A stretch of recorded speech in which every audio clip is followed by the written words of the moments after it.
എല്ലാവർക്കും പുതിയൊരു വീഡിയോയിലേക്ക് സ്വാഗതം. ഇന്നത്തെ നമ്മുടെ റെസിപ്പി കഴിക്കാൻ നല്ല ടേസ്റ്റും നല്ല സോഫ്റ്റുമായിട്ടുള്ള നല്ലൊരു മാർബിൾ കേക്കിൻ്റെ റെസിപ്പിയാണ്. വൈകുന്നേരത്തെ ചായക്കൊപ്പം ഇതൊരു പീസ് മതി വയറും മനസ്സും ഒരുപോലെ നിറയാൻ. കടയിൽ നിന്ന് വാങ്ങുന്നതിനേക്കാളും 10 മടങ്ങ് രുചിയിലുള്ള നല്ലൊരു കേക്കിൻ്റെ റെസിപ്പി കൂടിയാണ്.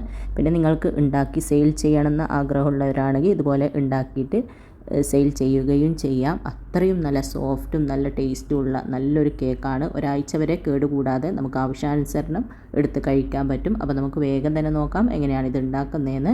അതിന് മുമ്പായിട്ട് ആരെങ്കിലും സബ്സ്ക്രൈബ് ചെയ്യാതെ വീഡിയോ കാണുന്നുണ്ടെങ്കിൽ മറക്കാതെ ഒന്ന് സബ്സ്ക്രൈബ് ചെയ്ത് സപ്പോർട്ട് ചെയ്യണേ. ആദ്യം തന്നെ നമുക്ക് കേക്കിന് വേണ്ടിയിട്ടുള്ള ഡ്രൈ ഇൻഗ്രീഡിയൻസ് ഒന്ന് അരിച്ച് മാറ്റി വെക്കാം. അതിന് വേണ്ടിയിട്ട് ഇതുപോലെ ഒരു ബൗളിലേക്ക് ഒരു അരിപ്പ വെച്ച് കൊടുത്തിട്ട് 2 കപ്പ് മൈദപ്പൊടി ഇട്ട് കൊടുക്കാം. 250 ml കപ്പിന് 2 കപ്പാണ്. 2 ടീസ്പൂൺ ബേക്കിംഗ് പൗഡറും കൂടെ ചേർത്തിട്ട് ഇത് നന്നായിട്ടൊന്ന് അരിച്ചെടുക്കാം. ബേക്കിംഗ് സോഡ നമ്മൾ ഇതിലേക്ക് ചേർക്കുന്നില്ല, പൗഡർ മാത്രമാണ് ചേർത്ത് കൊടുക്കുന്നത്. ഒന്നുകിൽ ഇതേപോലെ തന്നെ ഒരു 3 പ്രാവശ്യം അരിച്ചെടുക്കുക. ഒരിക്കൽ അരിച്ചതിന് ശേഷം വീണ്ടും ആ ഒരു പൊടി അരിച്ചെടുക്കുക.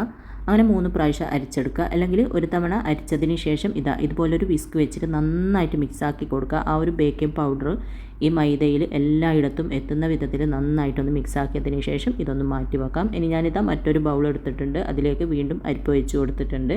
ഇനി ഇതിലേക്ക് 3 ടേബിൾ സ്പൂൺ കൊക്കോ പൗഡറാണ് ഇട്ട് കൊടുക്കുന്നത്. അതും ഒന്ന് അരിച്ചെടുക്കാം. കൊക്കോ പൗഡറിൽ കട്ടകൾ ഉണ്ടാവും, അതുകൊണ്ട് ഇതുപോലെ അരിച്ചെടുക്കുക. ഇതുപോലെ അരിക്കുമ്പോൾ ഇതുപോലെ കട്ടകൾ കാണും. അത് ഇതുപോലെ നന്നായിട്ടൊന്ന് ഉടച്ചിട്ട് അരിച്ചെടുത്താൽ മതി. അപ്പോൾ ഇതുപോലെ ഒന്ന് അരിച്ചെടുത്തിട്ടുണ്ട്. ഇനി നമുക്കിതിലേക്ക് 4 ടേബിൾ സ്പൂൺ നല്ല ചൂടുള്ള വെള്ളം ഒഴിച്ചിട്ട് നല്ലതുപോലെ ഒന്ന് മിക്സ് ചെയ്ത് കൊടുക്കാം.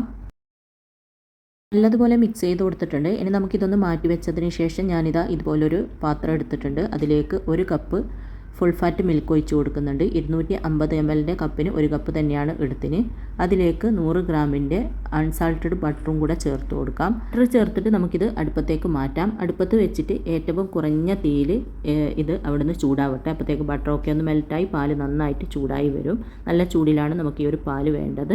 അപ്പോൾ അത് അവിടുന്ന് റെഡിയാകുന്ന സമയം കൊണ്ട് ഞാനൊരു ബൗളിലേക്ക് 4 കോഴിമുട്ട പൊട്ടിച്ചൊഴിച്ച് കൊടുത്തിട്ടുണ്ട്. പിന്നെ നമ്മൾ എപ്പോഴും കേക്ക് ഉണ്ടാക്കാനായിട്ട് മുട്ട എടുക്കുമ്പോൾ റൂം ടെമ്പറേച്ചറിലുള്ള മുട്ട തന്നെ എടുക്കുക. ഇനി ഇത് നന്നായിട്ടൊന്ന് ബീറ്റാക്കാനായിട്ട് തുടങ്ങാം. അപ്പോൾ ഇതുപോലെ ബീറ്റായി ചെറുതായിട്ട് പതയൊക്കെ വരാൻ തുടങ്ങുമ്പോൾ നമുക്കിതിലേക്ക് ഞാൻ 2 കപ്പ് പൊടിച്ച പഞ്ചസാരയാണ് എടുത്തിന്. അതിൽ നിന്ന് കുറച്ചായിട്ട് ചേർത്തിട്ട് നന്നായിട്ട് ബീറ്റ് ചെയ്ത് നല്ല ക്രീം പരുവത്തിൽ ആക്കിയെടുക്കണം. ഈ ഒരു മിക്സ് ഒരു 10 മിനിറ്റോളം ബീറ്റാക്കുമ്പോഴത്തേക്ക് തന്നെ നമ്മൾ ഈ ഒരു മിക്സ് മുട്ടയും പഞ്ചസാരയും ചേർത്ത മിക്സ് നന്നായിട്ട് പതഞ്ഞ് ക്രീം പരുവത്തിൽ ആയി കിട്ടും. കുറച്ചായിട്ട് പഞ്ചസാര ഇതുപോലെ ഇട്ട് കൊടുത്താൽ മതി. ആദ്യം തന്നെ സ്പീഡ് നന്നായിട്ട് കൂട്ടണ്ട, ഒന്നിൽ വെച്ചാൽ മതി. പിന്നെ കുറച്ച് ബീറ്റാക്കി കഴിയുമ്പോൾ സ്പീഡ് എത്രയാണോ നിങ്ങളുടെ ബീറ്ററിന് സ്പീഡുള്ളത് അതനുസരിച്ചിട്ട് ഓരോന്നായിട്ട് കൂട്ടിക്കൊടുത്താൽ മതി. 1 കപ്പ് പഞ്ചസാര ചേർത്ത് കൊടുത്തിട്ടുണ്ട്. അപ്പോഴത്തേക്ക് ഇതുപോലെ നല്ല ക്രീമായി തുടങ്ങിയിട്ടുണ്ട്. ഇനി ബാക്കിയുള്ള പഞ്ചസാരയും കൂടി അതേപോലെ തന്നെ ഇട്ട് കൊടുത്തിട്ട് നന്നായിട്ട് ബീറ്റ് ചെയ്തെടുക്കുക. മുട്ടയും പഞ്ചസാരയും ചേർത്തിട്ട് നന്നായിട്ട് ബീറ്റ് ചെയ്ത് ഈ ഒരു പരുവത്തിൽ നല്ല ക്രീം പരുവത്തിൽ ആക്കിയെടുത്തിട്ടുണ്ട്. ഈ ഒരു സമയത്ത് നമുക്കിതിലേക്ക് 1 ടീസ്പൂൺ വാനില എസൻസും 1 ടീസ്പൂൺ പൈനാപ്പിൾ എസൻസും കൂടെ ചേർത്തിട്ട് വീണ്ടും ചെറുതായിട്ടൊന്ന് ബീറ്റാക്കി കൊടുക്കാം. ഈ എസൻസിൻ്റെ ആ ഒരു ഫ്ലേവർ എല്ലായിടത്തും എത്തുന്ന രീതിയിലൊന്ന് ബീറ്റാക്കിയാൽ മാത്രം മതി. ഒരുപാട് ടൈമൊന്നും ബീറ്റ് ചെയ്യണ്ട.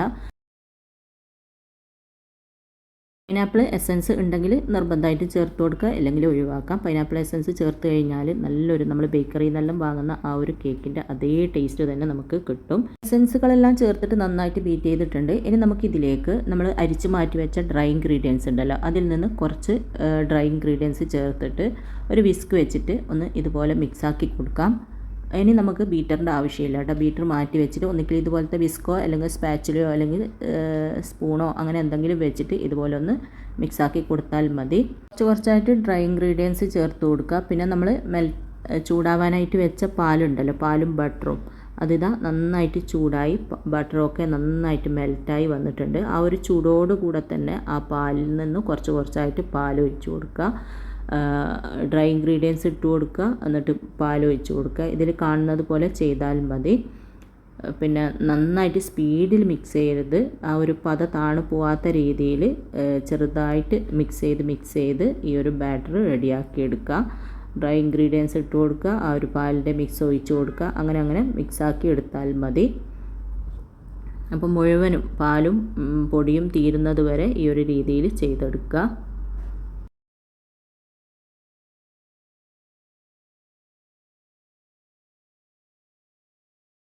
ഇൻഗ്രീഡിയൻസും പാലും എല്ലാം ചേർത്തിട്ട് ഇതുപോലെ നന്നായിട്ട് മിക്സ് ചെയ്തിട്ട് ആ ഒരു ബാറ്റർ ഇവിടെ റെഡിയാക്കിയിട്ടുണ്ട്. ഈ ഒരു രീതിയിൽ റെഡിയാക്കി എടുക്കുക. ഇനി നമ്മൾ ചൂടുവെള്ളം ഒഴിച്ചിട്ട് മിക്സ് ചെയ്തെടുത്ത കൊക്കോ പൗഡർ ഉണ്ടല്ലോ, അതിലേക്ക് നമ്മൾ റെഡിയാക്കിയ ബാറ്ററിൽ നിന്നും കുറച്ച് ബാറ്റർ ഒഴിച്ചിട്ട് നന്നായിട്ടൊന്ന് മിക്സാക്കി കൊടുക്കുക.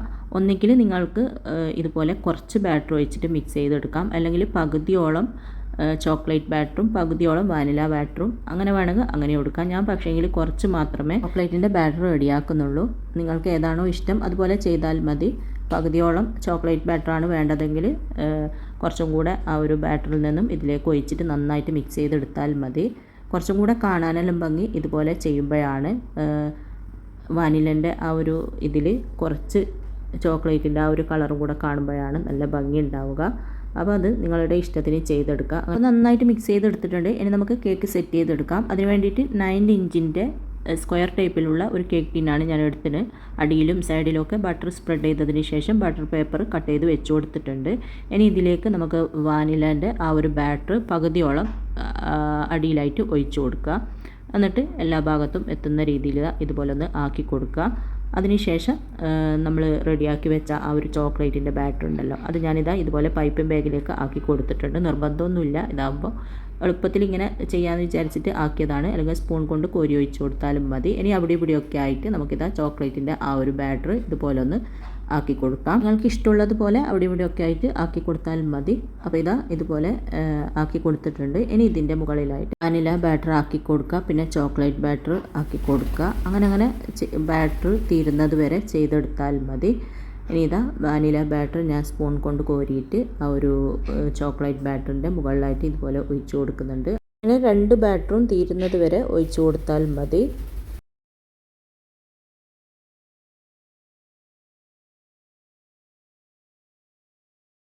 അപ്പോൾ ബാറ്ററെല്ലാം തീരുന്നത് വരെ ഇതുപോലെ ഒഴിച്ചു കൊടുത്തിട്ടുണ്ട്. മുകളിലായിട്ട് ഞാനിതാ ഇതുപോലെ ചോക്ലേറ്റിൻ്റെ ബാറ്ററാണ് ഒഴിച്ചു കൊടുത്തത്. എന്നിട്ട് ഇതുപോലെ ഒന്ന് ടാപ്പ് ചെയ്ത് കൊടുക്കാം, എയർ ബബിൾസ് ഒക്കെ ഉണ്ടെങ്കിൽ പോകാൻ വേണ്ടിയിട്ട്.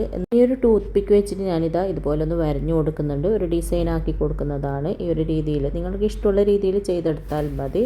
അപ്പോൾ ഇതാ ഇതുപോലെ ആക്കിയതിന് ശേഷം നമുക്ക് ഓവനിൽ വെച്ചിട്ട് ബേക്ക് ചെയ്തെടുക്കാം. 180 ഡിഗ്രിയിൽ 10 മിനിറ്റ് പ്രീ ഹീറ്റാക്കിയ ഓവനിൽ 160 ഡിഗ്രിയിൽ 40-45 മിനിറ്റാണ് ഈ ഒരു കേക്ക് ബേക്കാവാനായിട്ട് ടൈം എടുക്കുക.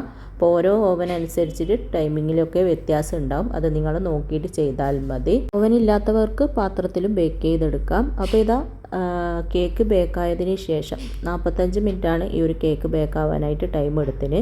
ബേക്കായതിന് ശേഷം ഞാൻ നന്നായിട്ട് ചൂടൊക്കെ പോകാൻ വേണ്ടിയിട്ട് കേക്ക് ടിന്നിൽ നിന്നും മാറ്റി വെച്ചിട്ടുണ്ടായിരുന്നു. ഓവനിൽ നിന്ന് എടുത്തിട്ട് കുറച്ച് സമയം മാറ്റി വെക്കുക, ചൂട് പോകാനായിട്ട് വെക്കുക. അതിനുശേഷം കേക്ക് ടിന്നിൽ നിന്ന് പെട്ടെന്ന് തന്നെ മാറ്റണം. എന്നിട്ട് ആ ബട്ടർ പേപ്പറൊക്കെ ഒന്ന് മാറ്റിയിട്ട് നന്നായിട്ട് ചൂട് പോകാനായിട്ട് മാറ്റി വെക്കുക. നല്ലതുപോലെ ഒരു 4-5 മണിക്കൂർ ചൂട് പോകാനായിട്ട് വെച്ചതിന് ശേഷം കട്ട് ചെയ്യുക. പിന്നെ അതുപോലെ തന്നെ ഈ ഒരു കേക്ക് ഉണ്ടാക്കിയ ഉടനെ തന്നെ കഴിക്കുന്നതിനേക്കാളും നല്ല ടേസ്റ്റൊക്കെ ഉണ്ടാവുക പിറ്റേന്നെല്ലാം കഴിക്കുമ്പോഴാണ്. അപ്പോൾ ടൈം ഉണ്ടെങ്കിൽ പിറ്റേന്ന് വരെ വെച്ചിട്ട് കഴിക്കുക. അന്നേരം തന്നെ കഴിക്കുമ്പോൾ ടേസ്റ്റ് കുറവൊന്നുമില്ല, എന്നാലും കൂടുതൽ ടേസ്റ്റ് കിട്ടുന്നത് പിറ്റേന്നെല്ലാം കഴിക്കുമ്പോഴാണ്. അപ്പോൾ ഞാനിത് നിങ്ങൾക്ക് കട്ട് ചെയ്ത് കാണിച്ചു തരാം. അടിപൊളിയാണ്. ബേക്കറിയിൽ നിന്ന് വാങ്ങുന്ന കേക്കിനേക്കാളും അടിപൊളി രുചിയാണ്. നിങ്ങൾ ഒരിക്കലെങ്കിലും ഉണ്ടാക്കി നോക്കുക. പിന്നെ നിങ്ങൾ ബേക്കറിയിൽ നിന്ന് കേക്ക് വാങ്ങൂല, ഈ ഒരു രീതിയിൽ ഉണ്ടാക്കുകയേ ചെയ്യൂ. അപ്പോൾ ഞാനിതാ ഇതുപോലെ കട്ട് ചെയ്തതിന് ശേഷം സെർവിങ് പ്ലേറ്റിലേക്ക് മാറ്റിയിട്ടുണ്ട്. നല്ല ചൂട് ചായക്കൊപ്പം ഒരു പീസ് കേക്ക് ഉണ്ടെങ്കിൽ വേറെ എന്താ വേണ്ടത് അല്ലേ? അപ്പോൾ എല്ലാവരും ഉണ്ടാക്കി നോക്കുക. എന്നിട്ട് ഇഷ്ടമായ അഭിപ്രായം പറയാനും ലൈക്ക് ചെയ്യാനും ഷെയർ ചെയ്യാനൊന്നും മറക്കരുത്. അപ്പോൾ ഇൻഷാ അല്ലാഹ് അടുത്ത പുതിയ നല്ല വീഡിയോ ആയിട്ട് നമുക്ക് വീണ്ടും കാണാം.